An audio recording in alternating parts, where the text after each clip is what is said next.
አዲስ ፓትርያርክ ተሹሟል። መፈንቅለ ሲኖዶስ በቅዱስነቶ በብፁዕ ወቅዱስ አቡነ ማትያስ በአባታችን ላይ ተደርጓል። ይህ ሁሉ ድርጊት የሆነው በምስራቅ ጎጃም ብፁዕ አቡነ ቶማስ በሚያስተዳድሩት ሀገረ ስብከት ቤተክርስቲያኒቷን በፍርሃት ነው ያለው። እንኳን አንተ ኦርቶዶክስም አልቀማችኝ። ኦርቶዶክስ ተሐድሶ ነኝ ይበሉ። አይችሉም። የማይችሉበት ምክንያት እርሶ እየነገሩኝ። ይኸውልህ እንኳን አንተ ኦርቶዶክስም አልቀማችኝ። እርሶ አሁን ምንድነው ኦርቶዶክስ ኖት? ፕሮቴስታንት ኖት? ቅድም ተሐድሶም ተደጋጋሚ እያሉ ስላነሱ ተሐድሶ ኖት? እርሶ ተሐድሶ ሆነን መንቀሳቀስ እንፈልጋለን። ቤተክርስቲያናችን እንድትታደስ እንፈልጋለን። በግብጽ የወጣ እጅግ አስገራሚ መረጃ ነው። እስከ መጨረሻው ተከታተሉ። ይሄ ግብጻዊ ቄስ በታላቅ ሚዲያ ላይ በግልጽና በድፍረት አንድ እውነትን ተናግሯል።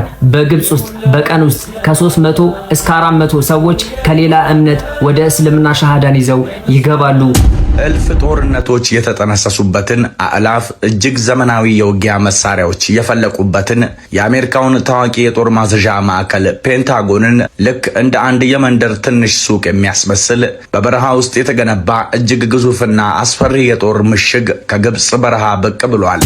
በምስራቅ ጎጃም የተመረቀው ልዩ ድልድይ በምስራቅ ጎጃም ከ1 ሚሊዮን ብር በላይ የወጣበት ድልድይ መመረቁን ተከትሎ በአሰራሩ ላይ ሙያዊ አስተያየቶች እየተሰነዘሩበት ይገኛል። የድልድይ ከሌሎች መሰል የአካባቢው ግንባታዎች ለየት የሚያደርገው በተለምዶ የሀገር በቀል እንጨቶችን ርብራብና ወጥ አሰራር ሳይሆን በኮንክሪት የተገነባ መሆኑ ነው። ሰላም ጤና ይስጥልን። እንዴት አላችሁ? እንዴት ቆያችሁ? በእነዚህ በሰማችኋቸውና በሌሎች መረጃዎች መጣኝ ተከታተሉኝ ዘንድ በአክብሮት ጋበዝኩኝ። ላይክ በማድረግ ጀምሩ። ከወደ ጎጃም ልጀምር ነኝ። ጎጃም ላይ ምን እየሆነ ነው ያለው? በተለይ እቺ ቤት እንግዲህ በጣም ብዙ ፈተና እየደረሰባት እንዳለ ይታወቃል። ምዕመኖቿ በአርሲ በተለያዩ በአገሪቱ ክፍል ብዙ ነገር ይደርስባታል። አንዴ በአስተምሮዋ፣ አንዴ በግለሰቦች ተንኮልና ደባ ብዙ ነገር እየደረሰባት ነው፣ ከውስጥም ከውጭ። ዛሬ ላይ ደግሞ ጎጃም ላይ ትንሽ ቆየት ያለ ቢሆንም ሌላ ነገር እየተፈጠረ ነው። በእርግጥ በጣም አሳሳቢ ደረጃ ነው። ይሄ ደግሞ የባሰ ቅባት የሚባል ነገር ብቅ እያለ ነው። ጎጃሞች አላችሁ ግን ምን እየሆነ ነው? ጎጃም ተዋህዶ ነው ወይስ ቅባት ናችሁ? ስንት ምሁራን ስንት ባለቅኔዎች ወጡበት እንደዚህ ይሁን? በጣም ያሳዝናል። በጣም እጅግ በጣም ያሳዝናል። ባለፈው ለካ ብዙ ገዳማት በሰው ጫማ እንኳን ተደርጎ የማይገባበት ገዳም ተደፍሮ ያልነበረ ገዳም እንደዛ ሲወድም ለካ እነዚህ ጉዳሞች ነበሩበት። ቅባት ተብዬ አሁንም ይመጣል። ጌታ አይተዋችሁም። ከሃዲዎች ሁሌም ይቀበራሉ። ቅባት ብላችሁ መጣችሁ ደግሞ። ለማንኛቸውም ወንድማችን ዳዊት እንደዚህ ይላል፣ ስሙት። አዲስ ፓትርያርክ ተሹሟል። መፈንቅለ ሲኖዶስ በቅዱስነቶ በብፁዕ ወቅዱስ አቡነ ማትያስ በአባታችን ላይ ተደርጓል። ይህ ሁሉ ድርጊት የሆነው በምስራቅ ጎጃም ብፁዕ አቡነ ቶማስ በሚያስተዳድሩት ሀገረ ስብከት ነው። እኚህ በምስሉ ላይ የምትመለከቱት ግለሰብ ከ6 ዓመት በፊት ፓትርያርክ ሆኖ የቅባት እምነት ተከታይ ሲሆን በቅድስት ቤተክርስቲያናችን ውስጥ ደግሞ ግንቦት 16 ቀን 6ኛ ዓመት በዓላቸውን እንደምታዩት አክብረዋል። ይህ ሁሉ እየተፈጸመ ያለው በቤተ ክርስቲያንና በኦርቶዶክስ ቤተ ክርስቲያን ቅጥር ግቢ ውስጥ ነው። ብፁዕ አቡነ ቶማስ ለተጠየቁት ጥያቄ ብፁዕ አቡነ ዘካርያስ እንደተናገሩት ሳይሆን ከጎጃም እስከ መተከል ድረስ ምንም አይነት የቅባት እምነት ተከታዮች እንደሌሉ ቢሆንም እነሱ ግን በይፋና በዛቻ መውጣት ጀምረዋል። በዚሁ ነገሩ የሚቀጥል ከሆነ ደግሞ ቤተ ክርስቲያናችን እግር በእግር ትዘረፋለች ማለት ነው። በአሁን ሰዓት የቅባት እምነት ተከታዮች ብፁዕ አቡነ ቶማስ በሚያስተዳድሩት ሀገረ ስብከት 15 ቤተክርስቲያን የተቆጣጠሩ ሲሆን ለአገልግሎት የማይመቿቸውን መምህራንና ካህናት ደግሞ ወደ ሩቅ አሸጋግረዋቸዋል። ቤተክርስቲያናችንን እንታደጋት። ለቅዱስ ሲኖዶስ ይህን ማስረጃ እናድርስ። አሁን ደግሞ ዳዊት ባለማተቡ የሚባል ግለሰብ ያዙ ይልቀቁ ማለት ጀምሯል። እና ለመሆኑ ቅባት ማለት ምን ማለት ነው? አሁንም ዳዊት ያብራራለን። ጌታችን መድኃኒታችን ኢየሱስ ክርስቶስ አምላክ አይደለም ፍጡር ነው እያልከኝ ነው? ክርስቶስን ፍጡር ይሉታል። አዎ እንለዋለን። አስረግጬ እነግርሃለሁ። በጌታዬ በኢየሱስ ክርስቶስ ከመጣህማ ልንገርህ፣ አይደለም ያዙ ይልቀቁኝ፣ ገና ስታረድ ታየኛለህ። ስሰዋ ስለ ስሙ ገና ታየኛለህ። ስለ ቤተ ክርስቲያኔ ድርድር አላቅም። እንዳንተ ጌታዬ መድኃኒቴ ኢየሱስ ክርስቶስን በቅባተ መንፈስ ቅዱስ የባህሪ አምላክነት የባህሪ ልጅነት አገኘ ብዬ ማምን አይደለሁም። የሚገርማችሁ መፎክሩን ከላይ ላንብብላችሁ። ዜግነቴ ኢትዮጵያዊ፣ ሃይማኖቴ ኦርቶዶክስ፣ ወልድ አብ ወልደ ማርያም በቅባተ መንፈስ ቅዱስ ከበረ ብዬ የማምን አምላክነት ጸጋን በቅባተ መንፈስ ቅዱስ ነው ያገኘው ብለው የሚያምኑ እነዚህ እርኩሶች የካቶሊክ እርዝራዦች ናቸው። ሁላችሁም ጌታችን መድኃኒታችን ኢየሱስ ክርስቶስ የአማልክት አምላክ ነው እያላችሁ ጻፉልኝ። ለእንዳንተ አይነቱ በጌታዬ በኢየሱስ ክርስቶስ ላይ ለሚሰናፈጥ ቪዲዮ መስራት ፈልጌ ሳይሆን ከአንደበትህ ማንነትህን እንድትናገር ስለፈለግኩ ነው። ሳልነግራችሁ ሌላም ጉድ አለ። ፓትርያርክና ጳጳስ ሁሉ አላቸው በቆጋ የተሾሙ የዛሬ 6 ዓመት። ቀጣይ ቪዲዮ መረጃ ይዤላችሁ እመጣለሁ። ከአንድ ሊቀ ጳጳስ የማይጠበቅ ድርጊት ነው የማሳያችሁ። ብፁዕ አቡነ ዘካርያስ ለብፁዕ አባታችን አቡነ ማትያስ 2 ጊዜ ደብዳቤ ልከዋል። ምስራቅ ጎጃምን ከቅባት እምነት ተከታዮች ለመታደግ እንዲሁም ብፁዕ አቡነ ቶማስን የምስራቅ ጎጃም ሀገረ ስብከት ሊቀ ጳጳስን የቅባት እምነቶች ዛሬ ላይ 15 ቤተክርስቲያን ይዘው 7 የቤተክርስቲያን አስተዳዳሪዎችን አባረው ከመቆየታቸው በፊት ብፁዕ አቡነ ዘካርያስ ኑ በአደባባይ እንዋቀስ ብለዋል፣ ተናግረው ነበር። ብፁዕ አቡነ ቶማስ የተናገሩት እንስማ። ስንል የቅባት እምነት ተከታዮች መሆናችን አይደለም። እንዲያው ቀባው ከማለት ይልቅስ ትልቁ ተገረፈ፣ ታሰረ፣ ተገፈፈ፣ ተቸነከረ፣ ተሰቀለ ማለቱ ይሄ ልቅ ዝቅ ያደርግም ወይ? ሆነ ዝቅ የሚያደርግ ከሆነ እስላሞች የከበዳቸው ይሄ ነው። የሚሞት አምላክ የለንም፣ አምላክ አይሞትም። ጌታ መድኃኒቴ ኢየሱስ ክርስቶስ ለኔ ሲል ተሰቅሏል፣ ለኔ ሲል ተዘብቶበታል፣ ተተፍቶበታል፣ ተሰቅሏል፣ ሞትን ድል አድርጎ ተነስቷል ብለህ የምታምን ባለማህተብ ክርስቲያን ይሄን ማህተብ ያደረግ ሁሉ አየህ አይደል የምትባለውን ከአንድ ሊቀ ጳጳስ ተብሎ እንግዲህ ይሄ የሚወጣው ለዛ ነው። ብፁዕ አቡነ ዘካርያስ ኑ እንዋቀስ ብፁዕ አቡነ ቶማስ ብሎ ያለው እምቢ ቢሉት ብፁዕ አቡነ ማትያስ ጋር 2 ጊዜ ደብዳቤ ያስገቡት። ቤተ ክርስቲያን አደጋ ላይ ነች። በዚህ መስቀል የምታምን በጌታ በመድኃኒታችን በኢየሱስ ክርስቶስ አምላክነት የምታምኑ በሙሉ ሼር፣ ኮፒ ሊንክ፣ ሪፖስት እያደረጋችሁ ለቅዱስ ሲኖዶስ ለአባቶቻችን አድርሱ። ሊቃውንት ጉባኤ እኚህን አባት ሊመረምራቸው ይገባል። በእውነት በጣም የሚገርም ነው። እውነት ለመናገር ለካ ቤተ ክርስቲያን እየነደደች ያለችው በነዚህ ከሃዲያን በመጣ አስተምሮ ነው። ወደዛ እኮ እየነደደች እንዳለ ባለፈው በጦርነቱ ምክንያት ያው የምናውቀው ጉዳይ ነው። መረጃው ያልተደፈሩ ገዳማት ሁሉ ተደፍረዋል ወደዛ እና ወድመዋል። ብዙ አባቶች ምዕመናንም ተጎድተው እንደነበረ ያው የቅርብ ጊዜ ትዝታ ነው።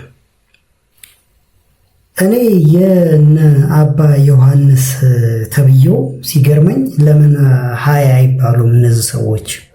እንዴት ነው እሱ አንድ ገዳም የሚባል ወይንም ደግሞ በቤተ ክህነቷ ስር የሚተዳደር ገዳም ወይም ደግሞ ቤተክርስቲያን አጥቢያ ቤተክርስቲያንም ሊሆን ይችላል፣ እንዴት ዝም ተባለ ብዬ ስል የባሰለለክ 15 ቤተክርስቲያን ተቆጣጥረው ቅባት የሚባል አስተምሮ ጌታን ምንድን ያለው ፍጡር ኢየሱስ ክርስቶስ በጣም የሚገርም ነው።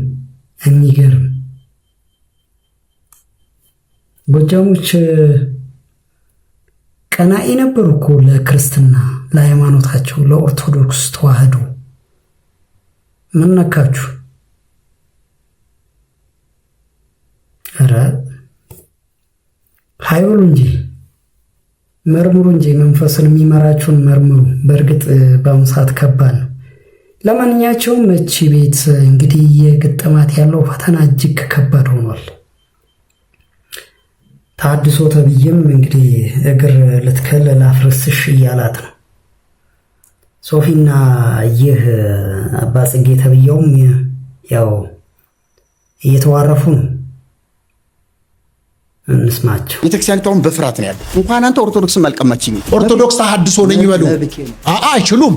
የማይችሉበት ምክንያት እርሶ እየነገሩኝ። ይኸውልህ እንኳን አንተ ኦርቶዶክስም አልቀማችኝ። እርሶ አሁን ምንድነው ኦርቶዶክስ ኖት፣ ፕሮቴስታንት ኖት? ቅድም ተሐድሶም ተደጋጋሚ እያሉ ስላነሱ ተሐድሶ ኖት እርሶ? ተሐድሶ ሆነን መንቀሳቀስ እንፈልጋለን። ቤተክርስቲያናችን እንድትታደስ እንፈልጋለንና የትኛዋ ቤተክርስቲያን ነው የምትታደሰው? ኦርቶዶክስ። እንዴ እናንተ ውጪ ናችሁ እኮ ኦርቶዶክስ አይደላችሁ። ከውስጥ ማን ያስቀምጣል? ካልሆናችሁ ማደሳችሁማ። ለምሳሌ ይሄንን ቤት ማደስም ይሄን ስቱዲዮ ማደስ የሚፈልግ ሰው ውስጥ ገብቶ ሊያድስ ይገባዋል። ከውጭ ሆኖ ምኑ ነው የሚያድሰው? መስቀልም አድርገዋል፣ ጥቁር ክርም አድርገዋል። ስላየሁኝ እኮ ነው እኔ። ይሄንን ለምንድን ነው የሚያደርጉት? ኦልሬዲ ኦርቶዶክስ ቤተክርስቲያንም እርሶን አውግዛለች አንቀበልም ብለው በቀጥታ ወደ ፍትህ ሚኒስቴር ወይም ደግሞ አሁን ሰላም ሚኒስቴር ሄዳችሁ ስትቀበሉ ፍቃድ ስታወጡ የየት ቤተ እምነት ናችሁ? which means ኦርቶዶክስ አይደላችሁ። ኦርቶዶክስ ተሐድሶ ቤተክርስቲያን። ስለዚህ ኦርቶዶክስ ተሐድሶ የሚባል የለማ። የፈቃድ ከሰጠን ምን አገባ? እናንተ ናችሁ። አዎ እናንተ ናችሁ። የኢትዮጵያ ኦርቶዶክስ ቤተክርስቲያን አትወክሉማ። እንወክላለን። በምን? እናንተማ የኢትዮጵያ ኦርቶዶክስ ተሐድሶ ተሐድሶ የሚባል የለም። ይኸውልህ እዚህ ላይ ሁለት ተነጋግረን እንለፍ። ትልቅ ሰው ኖት፣ አከብሮታለሁ፣ ሐሳቦትን እሰማለሁ። ቤተክርስቲያኒቱ ጥያቄያችንን እስክትመልስ ድረስ በዚህ ፈቃድ አውጥተን እየተንቀሳቀስን። ማን የምትባሉ? ኦርቶዶክስ ተሐድሶ ቤተክርስቲያን። ኦርቶዶክስ ተሐድሶ ቤተክርስቲያን የምትባል ከኢትዮጵያ ኦርቶዶክስ ቤተክርስቲያን ጋር አንድ አይነት አይደሉም። የጠፉ አሉ፣ የጎደላሉ ይላሉ። ከዛ ደግሞ መልሰው ደግሞ መጽሐፍ ቅዱስን ብቻ ነው የምቀበለው ይላሉ። የሰው ልጅ መሆኑን የሚያጣርስና ኑፋቄ ያስገባ ሐሰተኞች ቢጽ ሐሳውያን የሚባሉ መናፍቃን ያስገቡት የጥበብ መጽሐፎች እያሉ እኮ እየጨመሩ ያስተማሩ አይደል? ይሄ ከሰው ጋር መጋባት ይችላሉ፣ ወሲብ መፈጸም ይችላሉ ብለው አስተማሩ። ምክንያቱም ድርሳነ ሚካኤል የኛ ቤተክርስቲያን መጽሐፍ ራሱ አጋንንትን ያወሰው ወይተዋሰው የመውቱ ከመሰብ አጋንንት እንደሰው ያገባሉ፣ ይጋባሉ፣ ይሞታሉ። እነዛ ሊቃውንትና አባቶች 66 ብቻ ነው አዘጋጅተው ብለው የሚሉበት ምንድነው መስፈርቶት? ሁለተኛ ለእርሶ ሲሆን ቢጨመርም ችግር የለም። ግዴታ መርጌታ ጽጌ ስጦታው መጽሐፍ አለባቸው እንዴ? ያን መልእክት ምስጢረ ስጋዌን በደንብ አድርጎ ብትንትን አድርጎ ገልጦ የሚያስተምርህ መምህር እሱ ግን አያምን። ሲጋራ ያጨሳል። አንድ ጓደኛዬ ደንግጦ አብዶ ትምህርቱን ጥሎ እዚህማ አልማርም። እሱ ራሱ ሲጋራ ያጨሳል መምህሩ። አዎ ወጣ ብሎ ሲጋራ እያጨሰ ከፈለክ ልጠቆም ሄድና ተማር። አይ እኔ ጉዳይ ተመጣጣለ እግዚአብሔር የለም እንዳትል ነው የምፈራልህ እንጂ ይሄን መጽሐፍ ባነብልህ ክርስቶስ አማላጅ ነው የሚለው። 80 ሀዱ ነው አይደል? 80 ሀዱ ነው ግን ግዕዝ ስለሆነ እንዳለ ግዕዙን እንዳለ ነው ያተሙት። ህዝቡ አያውቀውማ፣ ጥያቄ አይፈጥርበትም ለህዝቡ። ችግሩ አማርኛ አንብቦ ነው ህዝቡ ጥያቄ የሚፈጥርበት። ይሄ ለምን እንደዚህ ሆነ የሚለው አማርኛ ላይ ነው እንጂ ግዕዝ ላይ አይደለም። ያ መጽሐፍ ቅዱስ ይማልዳል ይላል፣ አስታራቂ ነው ይላል፣ ዋስ ነው ይላል። እንዳለ ፕሮቴስታንቱ እንደሚቀበሉ ማለት ነው፣ ልዩነት በሌለበት። በዚህ መጽሐፍ ላይ የጨመረ አንዳች የጨመረ በዚህ ላይ ያለበት ይጨመርበት የቀነሰም ብሎ ይላል። ስለዚህ ያንን እንደ መደምደሚያና እንደ ማዕዘን አድርገው እንደ ቱምቢ አድርገው ወስደው በቃ የሚጨመርም የሚቀነስም የለም ይላል። ሁለተኛው ቆሮንቶስ የለም። ሁለተኛው ስለጠፋ ነው ሁለተኛ ያሉት ይሄን። ይገርማል። ዞሮ ዞሮ ይሄ ጽጌ ተብዬው እችን ቤት እንደ መዥገር ራዋ ላይ ተጣብቆ ለማፍረስ የአጋንንት ፈረሶች እችን ቤት ካላፈረስን ይላሉ። በቃ እንዳለው እኮ ግልጽና ግልጽ ነው። እንዳለው ሶፊ እንዳለው የራሳቸውን ድርጅት የእምነት ድርጅት አቋቁሞ መውጣት ይቻላል። ግን እችን ካላፈረስን ሊታደስ ነው አይደል? በቃ የሚከተለው ካገኘ ይሂድ በቃ። ለምን እችኛው ማፍረስ ተጠበቀ ወይንም ደግሞ ተፈለገ? እንግዲህ እግዚአብሔር ይሆናል። ዘመኑ ከፋ። በተለይ እዚች ቤት ላይ የሆነ ያለው ነገር እጅግ ከባድ ነው። እግዚአብሔር እንግዲህ ፈተናውን ያቅልልልን። ወደ ሌላኛው ደግሞ ቤተ እምነት እስቲ እንሸጋገር። ይህኛው ቤተ እምነት እንግዲህ የሰው ይህንን የጻፈው እንግዲህ ምንድነው ቦልድ ላይ እየተናገረ ያለው የመጀመሪያው ይህን ነው።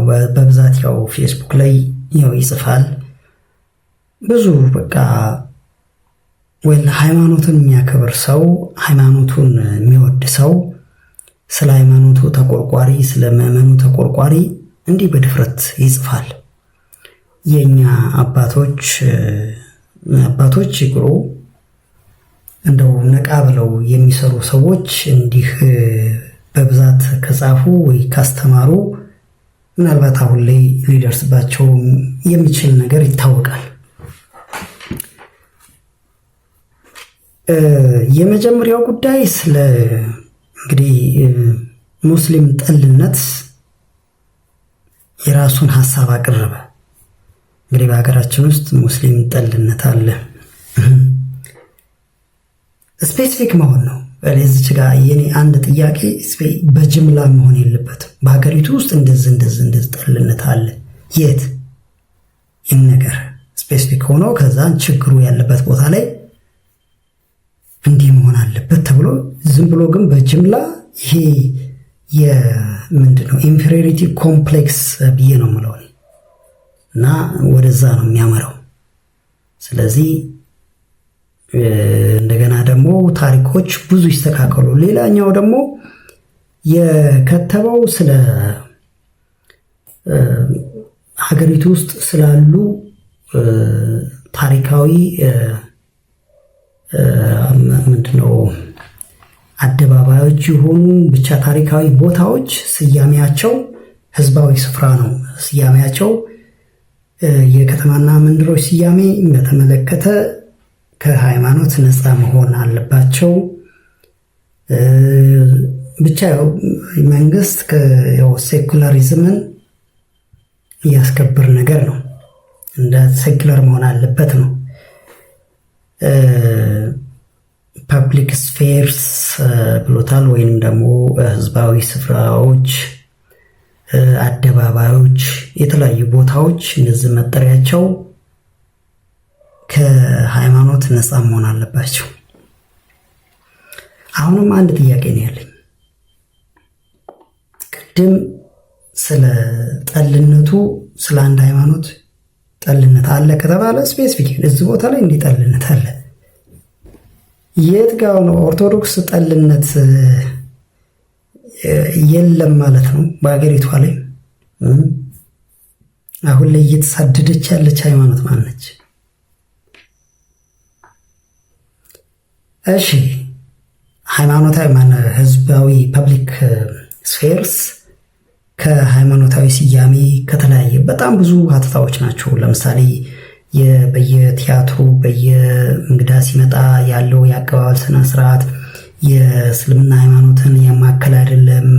ብዙ ጋዜጠኞች የሚለብሱት አለባበሳቸው የሚያንጸባርቅ አይደለም እስልምና ብዙ እንደገና ደግሞ እነዚህ ስያሜዎች ፐብሊክ እንትኖች ስያሜያቸው ስለዚህ አካሄዱ ምን እንደሆነ የኔ ጥያቄ እችን ሀገር መጀመሪያ ታሪኳን እናጥፋ ነው። እኔ የሚገባኝ እንደዛ ታሪኳን እናጥፋ፣ ከዛም በኋላ ሌላ ታሪክ እንስራ። ሌላ ምንድነው ይሄ እኩልነትና ምንድነው ምክንያቱ ምንድነው? ለእነዚህ አይነት ነገሮች ለእንደዚህ ለሃይማኖታዊ ነገር መያዝ የለባቸው ፐብሊክ ስፌርስ ተብሎ የተባለው መቻቻልን፣ አንድነትን፣ እኩልነትን እንዲያመጡ ተብሎ ነው። ስለዚህ ከዚህ በፊት የነበረው ታሪካችን እኩልነት ያልነበረ ነው እንዲህ ወይል ስለዚህ ያንን ታሪካችንን እናጥፋው።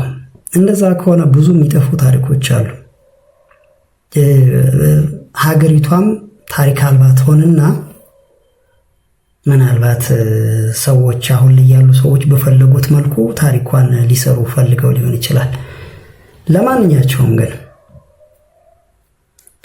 እኔ እስከገባኝ ድረስ ነው ታሪክን አጥፍቶ ታሪክን መስራት አይቻልም።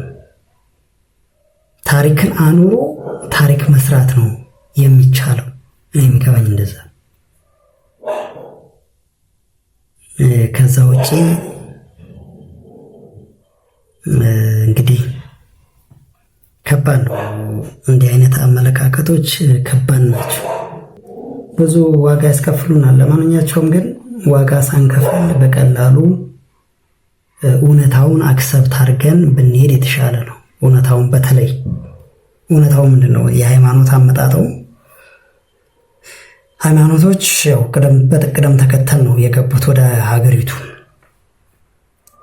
ክርስትና ገባ፣ እስልምና ቀጠለ፣ እያለ እንዲህ ይሄ ውሸት ነው የምንል ከሆነ ደግሞ ወል ከመጀመሪያውንም እውነትን የመካድ አካሄድ ነው ማለት ነው። ስለዚህ ይህ ነገር ነው እኔ የሚታየኝ። ለማንኛቸውም እንግዲህ እስቲ ወደ ግብጽ ደግሞ እንሂድ። ግብጽ ላይ በየቀኑ ብዙ ሰዎች ወደ እስልምና ሃይማኖት እየገቡ ነው እያለ ነው ይሄ ወንድማችን። እንስማው። ሙስሊሞች ይህን ጉድ ስሙ። ከግብጽ የወጣ እጅግ አስገራሚ መረጃ ነው። እስከ መጨረሻው ተከታተሉ። ይሄ ግብጻዊ ቄስ በታላቅ ሚዲያ ላይ በግልጽና በድፍረት አንድ እውነትን ተናግሯል። በግብጽ ውስጥ በቀን ውስጥ ከ300 እስከ 400 ሰዎች ከሌላ እምነት ወደ እስልምና ሻሃዳን ይዘው ይገባሉ ብሏል። በአመትም ከ50,000 ሰው በላይ ወደ እስልምና የሚገባ ሲሆን እጅግ በጣም ለኛ ስጋት ነው ብሏል። አላሁ አክበር። እስልምና በዓለም ላይ በፍጥነት እየተስፋፋ ካሉ እምነቶች አንደኛ ላይ እንደተቀመጠ ግልጽ ነው። ገና እንበዛለን። አላሁ አክበር እያላችሁ ኮሜንት አስቀምጡ። በደንብ ቪዲዮውን ኮፒ ሊንክ፣ ሼር፣ ፖስት እያደረጋችሁ አዳርሱት። ባይዘወይ ሃይማኖት በስተ ዓለምን ለምሳሌ የሆነ ኤክስ ሃይማኖት ዓለምን ቢቆጣጠር እንደገና ደግሞ ሌላ ዋይ ሃይማኖት ደግሞ በጣም ጥቂት ቢሆን ምንም ልዩነት የለውም። ምንም በዛም አነስክም አልቲሜት ታርጌቱ ነፍስን ማዳን ነው። ስለበዛህና ህዝብ ስለተከተለው አንድ ነገር ምንም ሴንስ ምንም ትርጉም አይሰጥም። በዛም አነስክም ምንም አስተምሮቱ ነው ዋናው ነገር።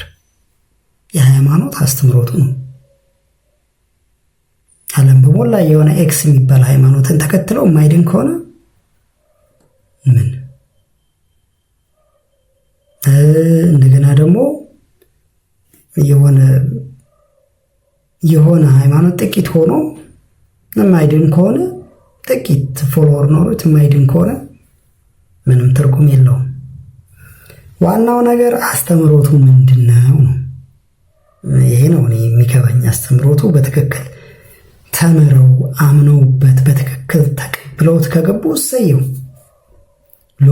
ማለት በትክክል ለምታነሳቸው ጥያቄዎች መልስ የሚሰጥ ሃይማኖት ከሆነ መንገድ ነው እውነት ነው ብለህ ያስከው ከሆነ ከፈጣሪ የሚያገናኝ ከሆነ እሰየው፣ ያ ነው መሆን ያለበት። ስለዚህ እኔ በፎሎወር ብዛት በቁጥር ነው እኔ አይ ዶንት ኬር።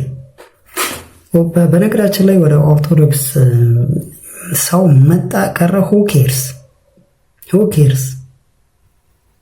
ምክንያቱም አምኖበት ተምሮ በትክክል አውቆት ሃይማኖቱን ይሄ የነፍሴ መዳኛ ነው ብሎ መምጣት ነው እንጂ ያለበት ምን ዝም ብሎ ተንጋግቶ መምጣት የለም። ምን ይሰራል ካላወቀም እኮ አይደለም። ምክንያቱም ኦርቶዶክስ የምትለው ምንድነው? አላቅም ስትጠየቅ አላቅም ከሆነ መልስህ አያድንህም። ስለዚህ ማወቅ አለብህ። እያንዳንዷን ነገር አውቀህ እኔ እንግዲህ የምረዳው እንደዛ። እኔ መምህር አይደለሁም፣ ምንም ነገር አይደለሁም። ገና ኢምንት ናት ማቃት ራሱ ኢምንት፣ ግን ስሩታይም አውቃለሁ ብዬ ተስፋ አደርጋለሁ። እና ካወቅኩት ተነስቼ ግን ትክክለኛና እውነተኛ ቀጥተኛ መንገድ እንደሆነች አምናለሁ። ይህ ነው የኔ መልስ። እንግዲህ ግብጽ ላይ ከቆየን አይቀር ደግሞ ግብጾች እጅግ ዓለምን የሚያስፈራ እየሰሩ ነው የመከላከያ ሚኒስቴር እና እስቲ ስሙት። ለማንኛቸው ከፔንታጎን 750 እጥፍ የሚልቀው የግብጽ ጦር ማሰዣ። የግብጽ ኦክታጎን በውስጡ ምን ይዟል? እስራኤል ሌላ ስጋት ተደቅኖባታል። እልፍ ጦርነቶች የተጠነሰሱበትን አእላፍ እጅግ ዘመናዊ የውጊያ መሳሪያዎች የፈለቁበትን የአሜሪካውን ታዋቂ የጦር ማዘዣ ማዕከል ፔንታጎንን ልክ እንደ አንድ የመንደር ትንሽ ሱቅ የሚያስመስል በበረሃ ውስጥ የተገነባ እጅግ ግዙፍና አስፈሪ የጦር ምሽግ ከግብጽ በረሃ ብቅ ብሏል። ይህ የሆሊውድ ፊልም የፈጠራ ታሪክ አይደለም። ከካይሮ 45 ኪሎ ሜትር ርቀት ላይ በሚያቃጥለው የበረሃ አሸዋ ውስጥ ግብጽ ኦክታጎን የተሰኘውን የመጨረሻውን የጦር ማዕከል ገንብታ አጠናቃለች። ይህ ተራ ህንጻ አይደለም። ራሱን የቻለ ሙሉ ከተማ መስሎ የተሰራ እጅግ ዘመናዊ የሆነ የጦር ማሽን ነው። በግብጽ ፕሬዝዳንት አንዲት ቁልፍ በመጫን ስራ የጀመረው ይህ ማዕከል የዘመናዊ ጦርነትን ህግጋት ሙሉ በሙሉ እየቀየረ ይገኛል። ከእንግዲህ ስለ ጦርነት ማዕከላት እስካሁን የምታውቁትን ሁሉ እርሱት። ምክንያቱም ዛሬ በዓለማችን ላይ ወደ ተገነባው እጅግ ምስጢራዊ ግዙፍና የረቀቀ የጦር ማዕከል ይዘናችሁ እንገባለን። የተወደዳችሁ የሰሞነኛ ቤተሰቦች ዛሬ አስደናቂውንና አሜሪካን ጭምር ያስደነገጠውን የግብጽ አዲስ የጦር ከተማ የምናስቃኛችሁ ሲሆን ኦክታጎን ምን የተለየ ብቃት አለው? በውስጡ ምን የተለየ ነገር ይዟል? ይህ ሁሉ ዝግጅትስ ለማን ነው? በመጀመሪያ ደረጃ እኔ ያለኝ መረጃ ግብጽ በየአመቱ አሜሪካ ወደ $1 ቢሊዮን ነው ለመከላከያ በጀቷ ድጎማ ትሰጣታለች የሚል መረጃ ነበረኝ። አሁን ላይ አላውቅም እና ይህንን ብትሰራ አይደንቅም። ዋናው ነገር ግን ፔንታገን በአሜሪካ የጦር ማዘዣው ወይንም ደግሞ ጦር ሚኒስቴሩ ያለበት በሶማሊያ ጦርነት አደረገ፣ በአፍጋኒስታን፣ በቪየትናም በተለያዩ ቦታዎች ላይ ጦርነት አደረገ። ሶማሌን አሸነፈ እንዴ? አፍጋኒስታን 20 ዓመት ተዋግቶ አሸነፈ። ተዝረክርቆ አይደል የወጣው? ምን አተረፈ? ግብጽስ ይሄን ያህል ብትሰራ ምን ልታደርግ ነው? ምን ታረግበት? በጦር መሳሪያ ብዛት የሚድን መንግስት አለ እንዴ? አይደለም። በብዛትም የሚድን መንግስት የለም። ማንም የትኛው መንግስት በጦር ብዛቱ በጦር መሳሪያ ጋጋታው አይድንም። የእስራኤል ታሪክ ላይ ከመጽሐፍ ቅዱስ ማቃቸው አንዳንድ ታሪኮች አሉ። አንድ ሰው አስነስቶ ምናልባት ህዝበ እስራኤልን ነፃ ያወጣል። አንድ ሰው እጅግ አስፈሪ የሚባል በግዞት ውስጥ የነበሩ እስራኤሎችን ለማዳን ከፈለገ እግዚአብሔር አንድ ሰው ምናልባት ያስነሳል እና በጦር ጋጋታ የትኛውም ሀገር አይድንም። እግዚአብሔር ነው ነገሮችን የሚጨርሰው። በመጀመሪያ ያው ይታወቃል ግብጽ ጥንት ጠላቷ ኢትዮጵያ እንደሆነች። በተለይ አሁን ላይ ያው አባይን ገድባ እንግዲህ እንዳትለማ እንዳትገዳደራት ጂኦፖለቲክሱን ለመቆጣጠር ስለምትፈልግ ያው መቼም ወደኛ ነው የሚዞረው ሁሉ ነገር። በተለይ አሁን ላይ ደግሞ ባለው ሁኔታ ደስተኛ ስላልሆነች እና እስራኤልም መካከለኛው ምስራቅን ተቆጣጥራ ስላለች በሱም ደስተኛ ላትሆን ትችላለች ግብጽ። ዞሮ ትገንባው እግዚአብሔር ካላለላት ያው ካለላት ትጠቀማለች፣ ካላለላት ደግሞ ያው ዝም ብላሽ መሆኑና እያየች ትኖራለች ማለት ነው። እና እንኳን ገነባሽ። እኛም እኮ እየገነባን ነው። ምን ችግር አለብን ታዲያ? እንገነባለን። ቢያንስ እሷ ያንን ስትገነባ እኛ ደግሞ ያው ድልድይ ምናምን መገንባት አያቅተንም። በምስራቅ ጎጃም የተመረቀው ልዩ ድልድይ በምስራቅ ጎጃም ከ1 ሚሊዮን ብር በላይ የወጣበት ድልድይ መመረቁን ተከትሎ በአሰራሩ ላይ ሙያዊ አስተያየቶች እየተሰነዘሩበት ይገኛል። የድልድይ ከሌሎች መሰል የአካባቢው ግንባታዎች ለየት የሚያደርገው በተለምዶ የሀገር በቀል እንጨቶችን ርብራብና ወጥ አሰራር ሳይሆን በኮንክሪት የተገነባ መሆኑ ነው በምረቃ ስነ ስርዓቱ ላይ የተነሳው። ከ25 በላይ ከፍተኛ የመንግስት የስራ ኃላፊዎች በተገኙበት እንደተመረቀ የተነገረለት የኮንክሪት ድልድዩ የጥራትና የዲዛይን ችግሮችን አካቷል የሚል ትችቶችን ከወዲሁ እያስተናገደ ይገኛል። የድልድዩ ግንባታ በተሳካ ሁኔታ እንዲጠናቀቅ ከፍተኛ አስተዋጽኦ ላበረከቱና መዋጮ ላደረጉ አካላትም በዕለቱ የምስጋና የምስክር ወረቀት ተረክቧልም ነው የተባለው። ያው ገንብተናል እንግዲህ ሀገር በቀል በሆነ ግብአት እንግዲህ እንደዚህ ነው ግንባታ 1 ሚሊዮን ብር የፈጀ ወል እስቲ አንድ በጣም የገረመኝ ደግሞ አለ። ይሄ ሰማይ ላይ ጧትና ማታ የሆነ እንደ ጭጋግ ነገር የምናየው ምንድነው? ሌላ ኬሚካል ነው ይለናል የሰው እኔ ሰምቼውም አላውቅምና ለአካባቢ በተለይ ይሄ ግሎባል ዋርሚንግን ሪዲዩስ ለማድረግ የሚያገለግል ኬሚካል ነው። ከዛ አንጻር ነውና ነገር ግን እጅግ አደገኛ ነው። በተለይ ደግሞ ከነርቭስ ሲስተም ጋር የተያያዘ ነገሮችን ስለሚጎዳ እንግዲህ አደገኛ ነው ይላል። እስቲ በጨረፍታ ስሙት። ዘይ አር ፕሮፐር በጣም የሚገርም ነበር። ከዚህ በፊት ማሳይተናል። ይሄ ደግሞ በትናንትናው ዕለት የተላከልኝ ነው። ድሮ ያልነበሩ ነገሮች ኬምትሬልስ እየተለቀቀበት ነው ህዝቡ ላይ። በጣም የሚገርም መረጃ አሳያችኋለሁ። ይሄ ኬምትሬልስ ኬሚካል ኤጀንት ነው።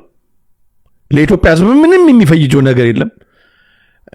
ግሎባል ዋርሚንግን እንትን ለማድረግ ይላሉ በነጩ በእንግሊዙ ዓለም። እሱን ራሱ እንኳን እንዳልሆነ ምክንያቱ ተረጋግጦ አሁን በደንብ ፋይል ወጥቷል።